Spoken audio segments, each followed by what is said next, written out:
Hi കൂട്ടുകാരെ, പുതിയൊരു വീഡിയോയിലേക്ക് എല്ലാവർക്കും സ്വാഗതം. അങ്ങനെ സുശീല അനുപമയോട് കയർത്തും കൊണ്ടിരിക്കുകയാണ് കേട്ടോ. ഈ സമയം അനുപമ പറയണേ, നിങ്ങൾ എന്നെ ചോദ്യം ചെയ്യാൻ, നിങ്ങളുടെ ചിലവിലൊന്നും ഞാൻ ജീവിക്കുന്നില്ല, പിന്നെ എന്തിനാണ് നിങ്ങൾ എന്നെ ചോദ്യം ചെയ്യുന്നത്? അതേടി, നീ അങ്ങനെ പറയുന്നത് എനിക്കറിയാം, അതുകൊണ്ട് തന്നെയാടി വല്ലവരുടെയും ചിലവിൽ നീ ജീവിക്കും, അതാണല്ലോ ഇപ്പോൾ കാണുന്നത്. ആ ഹർഷ പാവം, അതെങ്ങനെയെങ്കിലും ജീവിച്ചോടെ. അവളുടെ ഭർത്താവ് അവൾ തളർന്നു കിടക്കുമ്പോൾ അവളുടെ ഭർത്താവിനെ നീ കൈക്കലാക്കാനുള്ള ശ്രമമല്ലടി നീ നടത്തിക്കൊണ്ടിരിക്കുന്നത്, അതെല്ലാവർക്കും അറിയാം എന്ന് പറഞ്ഞ ഉടനെ ഭാനുമ്മയും അതുപോലെ മഞ്ചാടി ഇറങ്ങി വന്നോട്ടെ. അപ്പോൾ ഭാനുമ്മ പറയണേ, എന്താ നീ ഇവിടെ കിടന്ന് സുശീല ഇങ്ങനെ ഉറഞ്ഞു തുള്ളുന്നത്? അത് കേട്ടോടെ തന്നെ മഞ്ചാടി പറയാണ്, എന്തിനാ നിങ്ങൾ ഇവിടെ കിടന്ന് വെറുതെ പ്രശ്നമുണ്ടാക്കുന്നത്? നീ ആരുടെ അതൊക്കെ ചോദ്യം ചെയ്യാൻ? നിനക്ക് എന്ത് യോഗ്യതയടിയുള്ളത് എന്ന് മഞ്ചാടിയുടെ മുഖത്തടിച്ച് സുശീല ചോദിക്കുന്നുണ്ട്. അത് കേൾക്കുന്ന മഞ്ചാടിക്ക് ഉത്തരം പറയാനില്ല. പിന്നീടാണെങ്കിലും ഭാനുമ്മ പറയണത്, സുശീല നീ ഇവിടെ കിടന്ന് വെറുതെ ബഹളം ഉണ്ടാക്കാതെ, നിന്റെ മകൻ്റെ കുഞ്ഞ് അകത്തുണ്ട്, അതിനെ പോയി കണ്ടോ എന്ന് പറഞ്ഞ ഉടനെ, അത് ആരുടെ കുഞ്ഞാന്ന് ആർക്കറിയാം? അത് എൻ്റെ മകൻ്റെ കുഞ്ഞാണെന്ന് പറയാൻ പറ്റില്ല, ഇവളല്ലേ പ്രസവിച്ചത്. കാരണം ഇവളിപ്പോൾ കാട്ടിക്കൂട്ടുന്ന എന്താ, വല്ലവരുടെയും ഭർത്താവിൻ്റെ പിന്നാലെ നടക്കുന്നു. അവൾ തളർന്നു എന്നറിഞ്ഞപ്പോൾ ഇവൾ അവിടെ കയറിയിരിക്കുന്നു. അത് കേൾക്കുന്ന അനുപമക്ക് അങ്ങ് ദേഷ്യം പിടിച്ച അനുപമ സുശീല അവിടെ നിന്ന് വലിച്ചഴിച്ച്, നിങ്ങൾ ഇവിടുന്ന് പോകുന്നുണ്ടോ, അല്ലെങ്കിൽ നിങ്ങളുടെ ദേഹത്ത് ഞാൻ കൈവെക്കും, അത് ഉറപ്പുള്ള കാര്യമാണ്, നിങ്ങൾ പോകുന്നുണ്ടോ എന്ന് പറയുമ്പോൾ, എടി ഞാൻ പോവടി, ഞാൻ എങ്ങനെയാണ് പോവാന്നറിയോ? നീ ഈ നാട് വിട്ടു പോകണം, നിൻ്റെ അച്ഛനെ കണ്ട് കാര്യങ്ങൾ പറയാനാണ് വന്നത്. എന്നാൽ വാതിൽ ഇവിടെ ഉണ്ടായില്ല, അതുകൊണ്ടാണ് ഞാൻ നിന്നോട് പറയുന്നത്, മര്യാദക്ക് ഇറങ്ങിപ്പൊടി എന്നുള്ള അസഭ്യ വാക്കുകൾ പറയുമ്പോൾ തനിക്ക് കേട്ട് നിൽക്കാൻ അപ്പുറമായുള്ള വാക്കുകളാണ് കേട്ടോ. തനിക്ക് ദേഷ്യം കലി കയറുകയാണ്. അങ്ങനെ ഭാനുമ്മ പോകാൻ പറയുമ്പോൾ ഭാനുമ്മയും പോകാൻ പറയുന്നുണ്ടോ, എന്തിനും സുശീല ഇങ്ങനെ വൃത്തികെട്ട വാക്കുകൾ നീ ഉച്ചരിക്കുന്നത്? നീ ഒരു അമ്മമ്മയാണോ അച്ഛമ്മയാണോ ഇങ്ങനെയൊക്കെ പറയാൻ പാടുമോ? നിൻ്റെ സ്വന്തം പേരക്കുട്ടിയെ നീ ഇങ്ങനെയൊക്കെ ഉച്ചരിക്കുന്നത് എന്തർത്ഥമാണുള്ളത് എന്നൊക്കെ പറഞ്ഞ് കല്ലി തുള്ളി ദേഷ്യം പിടിച്ചും കൊണ്ടിരിക്കുകയാണ് കേട്ടോ. ആ സമയം അവിടെ നിന്നും ഭാനുമ്മ ഇങ്ങനെ ദേഷ്യത്തോടു കൂടി അകത്തോട്ട് കയറിയിട്ട് ഭാനുമ്മ അനുപമയോട് പറയണത്, ഇതൊന്നും കാര്യമാക്കണ്ട, എന്തെങ്കിലും കൂടി അനുപമയുടെ ഉള്ളിൽ ശരിക്കും സങ്കടമുണ്ട് കേട്ടോ. പിന്നീട് കാണിക്കുന്നത് ചീരുവിനെയാണ്. അമ്പിളിയാണെങ്കിൽ ടെൻഷൻ അടിച്ച് നിൽക്കുകയാണ്. ആ സമയം ചീരു ഇങ്ങനെ പറയുന്നുണ്ട്, വിനയേട്ടൻ്റെ കുഞ്ഞാണ്, അതുകൊണ്ട് ഇങ്ങനെയൊക്കെ തന്നെ സ്വഭാവം കാണിക്കുള്ളൂ, അത് കാണാനുണ്ടല്ലോ, ഇപ്പോൾ കണ്ടില്ലേ ആ സ്വഭാവം കാണിക്കുന്നത്. ഏത് സമയത്ത് ഈ കുഞ്ഞുങ്ങൾ കരഞ്ഞിട്ടാണ്, എന്തെങ്കിലും ഒന്ന് തിന്നാൻ കൊടുക്കുമ്പോൾ മാത്രം കരയില്ല. അയാളുടെ സ്വഭാവം കുട്ടികൾക്ക് കിട്ടാതിരിക്കില്ലല്ലോ. എന്തായാലും എൻ്റെ അമ്പിളി ചേച്ചി, ഞാൻ പ്രസവത്തിന് പോകുമ്പോൾ എന്തായാലും അമ്പിളി ചേച്ചിക്ക് ഒറ്റയ്ക്ക് കുഞ്ഞുങ്ങളെ നോക്കാൻ പറ്റുമെന്ന് എനിക്ക് തോന്നുന്നില്ല. അതുകൊണ്ട് അമ്പിളി ചേച്ചി ഒരു പണി ചെയ്തേക്ക്, ഒരാളെ നിർത്താം. ഇതൊക്കെ പറയുമ്പോഴും അമ്പിളിക്ക് യാതൊരു പറയുന്നത് എന്താണെന്ന് കേൾക്കുന്നില്ല കേട്ടോ. എന്താ അമ്പിളി ചേച്ചി ഇത്ര വല്ലാതെ ആലോചിച്ചിരിക്കുന്നത്? അത് പിന്നെ ഞാൻ എന്ന് പറയുമ്പോഴേക്കും അതിൻ്റെ കാര്യമാണ് ആലോചിച്ചത്. അത് കേട്ടോടെ തന്നെ, അതെങ്ങനെ നിനക്കറിയാം? അത് രഘുവേട്ടൻ നിന്നോട് പറഞ്ഞോ എന്ന് അമ്പിളി ചോദിക്കുമ്പോൾ, രഘുവേട്ടൻ എന്നോട് പറഞ്ഞില്ല, രഘുവേട്ടനോട് ഞാൻ അങ്ങോട്ടേക്ക് പറഞ്ഞു. നിങ്ങനൊക്കെ എങ്ങനെ ചിരു ഇതൊക്കെ അറിയുന്നത്?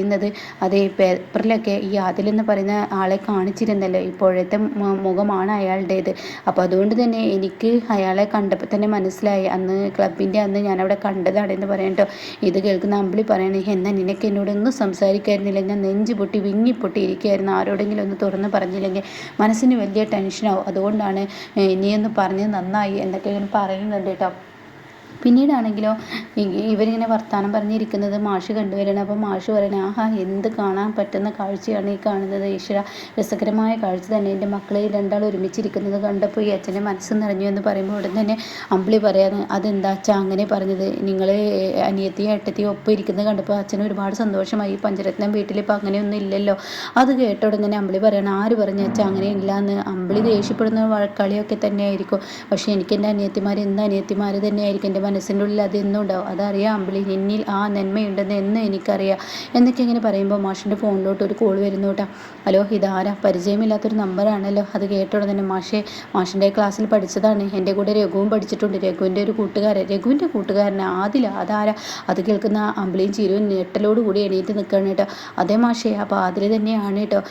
മാഷിൻ്റെ കൂടെ പഠിച്ച രഘു ഇല്ല ഇവിടെ? ഇല്ല, രഘു ഇല്ല, അവൻ്റെ ഒരു ബിസിനസ് ആവശ്യത്തിന് വേണ്ടി പോയിരിക്കുകയാണ്, അവന് പാവാണ്. അല്ല, ഇപ്പോൾ ഗുണ്ടായിസ പണി ഇപ്പോഴും ഉണ്ടോ? ഇല്ല, ഗുണ്ടായിസ പണിയൊന്നും ഇപ്പോൾ ഇല്ല, ഇപ്പോൾ അവന് ഒരു ഷോപ്പ് ഇട്ടു, അത് കത്തിപ്പോയി, പിന്നീട് ഇപ്പോൾ അവന് ഷോപ്പ് ഇടാൻ ശ്രമിക്കുന്നുണ്ട്. അവന് ശ്രമിക്കില്ല കേട്ടോ, അവൻ്റെ അമ്മാവൻ എന്ന് പറയുന്ന ദാസ് എന്ന് പറയുന്ന ആളുണ്ട്, അയാൾ ഇട്ട് കൊടുക്കാൻ ശ്രമിക്കുകയാണ്. എന്തായാലും മയൂരി അവരുടെ കമ്പനിയിൽ ഇനിയിപ്പോൾ രഘു പണിക്ക് പോകാമെന്നൊക്കെ പറയുമ്പോൾ അതിൻ്റെ ഉള്ളിൽ ഈശ്വരവൻ്റെ കയ്യിൽ സ്വർണം കിട്ടിയില്ലേ എന്നൊരു തോന്നൽ മാഷ് തന്നെ വരുത്തിയിരിക്കുന്നു കേട്ടോ.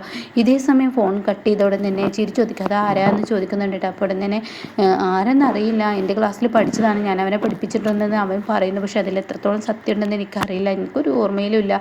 എന്തായാലും രഘുവേട്ടനെ കുറിച്ച് ഫുള്ള് ഡീറ്റെയിൽ കൊടുക്കണ്ടായിരുന്നു. ഇപ്പോഴത്തെ അവസ്ഥയിൽ രഘുവേട്ടൻ ഇങ്ങനെയൊക്കെ കുശുമ്പാണ്, എല്ലാവർക്കും ഇഷ്ടപ്പെടുന്നില്ല എന്നൊക്കെ പറയുമ്പോൾ അതൊന്നും വിഷയമാക്കണ്ട. അവൻ നല്ലൊരു കാര്യമാണ് പറഞ്ഞത്.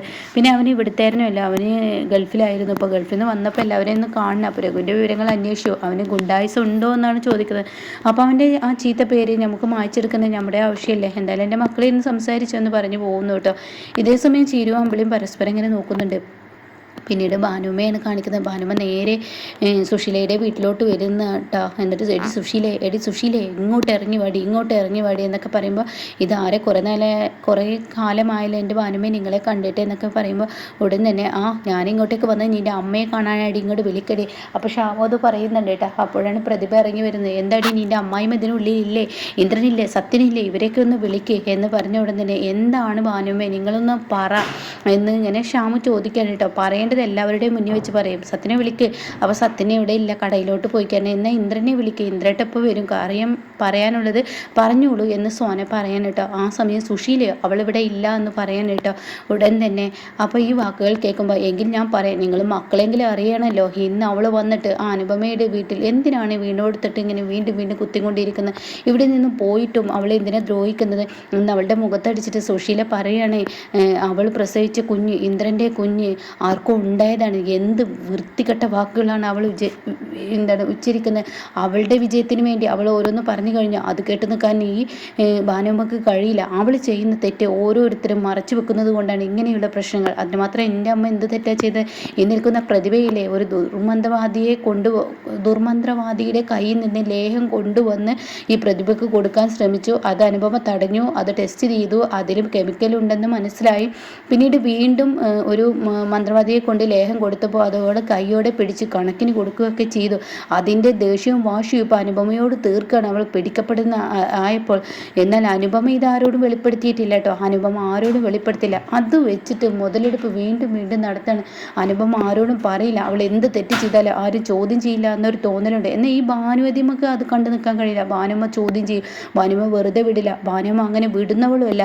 അവളുടെ മുഖത്തടിക്കാനുള്ള ദേഷ്യമുണ്ട് എനിക്ക്. അതുകൊണ്ട് ഇത് സത്യനും ഇന്ദ്രനും വരുമ്പോൾ ഒന്നങ്ങ് പറഞ്ഞേക്ക്, അതില്ലെങ്കിൽ പറയാനായിട്ട് ഞാൻ ഒന്നും കൂടി വരാമെന്ന് പറഞ്ഞ് ഭാനുമ്മ അവിടെ നിന്ന് ഇറങ്ങി പോകുമ്പോൾ ഉടൻ തന്നെ പ്രതിഭയോട് ചോദിക്കാൻ കേട്ടോ. പ്രതിഭ ഇതിലൊക്കെ സത്യം ഉണ്ടോ എന്ന് ചോദിക്കാം. അപ്പോൾ പ്രതിഭ പറയണേ ഇതിലൊക്കെ സത്യമുണ്ട്, പിന്നെ എന്തിനാ പ്രതിഭ നീ ഇങ്ങോട്ടേക്ക് വന്നത്, അത് എൻ്റെ സത്യേട്ടനെ വിചാരിച്ച് മാത്രമാണ്. ഇപ്പോൾ അമ്മ എന്നെ കൊണ്ടുവന്നത് ഈ ഒരൊറ്റ പേടിയിലാണ് എന്നൊക്കെയുള്ള സത്യം വെളിപ്പെടുത്താനുണ്ട്. അപ്പോൾ അതൊക്കെ കേൾക്കുമ്പോൾ ഈശ്വര എന്നുള്ള ഭാവത്തിൽ ഇങ്ങനെ നിൽക്കട്ടെ ഇവർ രണ്ടുപേരും. എന്നിട്ട് പ്രതിഭ പറയുന്നുണ്ട്, സത്യം പറയാച്ച എനിക്ക് ഈ വീട്ടിൽ നിൽക്കും തോറും പേടിയുണ്ട്, എൻ്റെ കുഞ്ഞിനെ ഇവരില്ലാതാക്കുമ്പോൾ എന്നെ പേടിയുണ്ടെന്ന് പറഞ്ഞിട്ട് പ്രതിഭ അങ്ങ് പോവാനായിട്ടാണ്. പിന്നീട് ഷമു പറയണേ, സോനെ ഇത് തീക്കളിയാണ്, ഇത് തീക്കളി വെച്ചിട്ടാണ് ഈ കളിക്കുന്നത്, ഇതിൽ നമ്മളെല്ലാവരും അകപ്പെടും, അതുകൊണ്ട് പോലീസ് കയറി ഇറങ്ങും ഇവിടെ എന്നൊക്കെ ഇങ്ങനെ പറയുന്നുണ്ട് കേട്ടോ. അപ്പോൾ സോനയും ആകെ പേടിക്കാണ്. പിന്നീട് ഭാനുമ്മ ദേഷ്യത്തോടു കൂടി തൻ്റെ വീട്ടിൽ നിന്ന് പോകുമ്പോൾ വരുന്ന വഴിക്ക് ഇന്ദ്രനെ കാണാണ്. അങ്ങനെ ഇന്ദ്രനെ എന്താ ഭാനുമ്മേ, എടാ നിന്നെ കാണാൻ, നിൻ്റെ തള്ളയെ കാണാനും നിൻ്റെ അഞ്ജനെ കാണാനും ഇവിടെ ഞാൻ വന്നത്, പക്ഷെ അവിടെ ആരുമില്ല, ഒരാവശ്യം നേരത്തെ നിങ്ങളെ മൂന്നെണ്ണത്തിന് കിട്ടില്ലല്ലോ, അതല്ലേ പ്രശ്നം. അപ്പോൾ എന്താ ഭാനുമ്മ കാര്യം എന്തായാലും പറയും, കാര്യം നിൻ്റെ വീട്ടിലുള്ള ബാക്കിയുള്ള നിങ്ങളോട് പറഞ്ഞിട്ടുണ്ട്, പ്രതിഭയോടും പറഞ്ഞിട്ടുണ്ട്, ഇനി അതൊന്ന് കേട്ടോ, എന്നിട്ട് നീ എന്തെങ്കിലും ഒരു തീരുമാനം എടുക്കടാ എന്നും പറഞ്ഞു പോകുമ്പോൾ ആകെ കിളിപോയ അവസ്ഥയിൽ ഇങ്ങനെ ഇന്ദ്രൻ നിൽക്കുന്നു കേട്ടോ. ഇതേ സമയം ദാസിനോട് രഘു കാര്യങ്ങളൊക്കെ പറഞ്ഞിരിക്കുകയാണ്. അത് വെച്ച് ദാസ് പറയാണ്, ഈ ഒരു കാര്യം പറഞ്ഞ് കേൾക്കുമ്പോൾ എനിക്കിത് അപകടമായിട്ടാണ് രഘു തോന്നുന്നത്, അതുകൊണ്ട് നമ്മൾ കുറച്ച് മുൻകരുതൽ എടുക്കുന്നത് നല്ലതാണ്. നിനക്കിപ്പോൾ നിൻ്റെ പേരിൽ ഒരു വീടോ ഒരു ബിസിനസ്സോ അതുപോലെ തന്നെ ഒരു ബാങ്ക് ബാലൻസോ ഒന്നും തന്നെ പറ്റത്തില്ല, അത് ചെയ്തു കഴിഞ്ഞാൽ നിന്നെ പിടിക്കപ്പെടും. അത് കേട്ടോടെ തന്നെ എന്നാൽ എൻ്റെ ഭാര്യയുടെ പേരിൽ ചെയ്താൽ പോരെ. അത് കേൾക്കുന്ന ദാസ് പറയണേ, നിൻ്റെ കുടുംബാംഗങ്ങളുടെ ഒരു പേരിലും ചെയ്യാൻ പറ്റില്ല, നിന്നെ പിടിക്കപ്പെടും, അത് ഉറപ്പാണ്.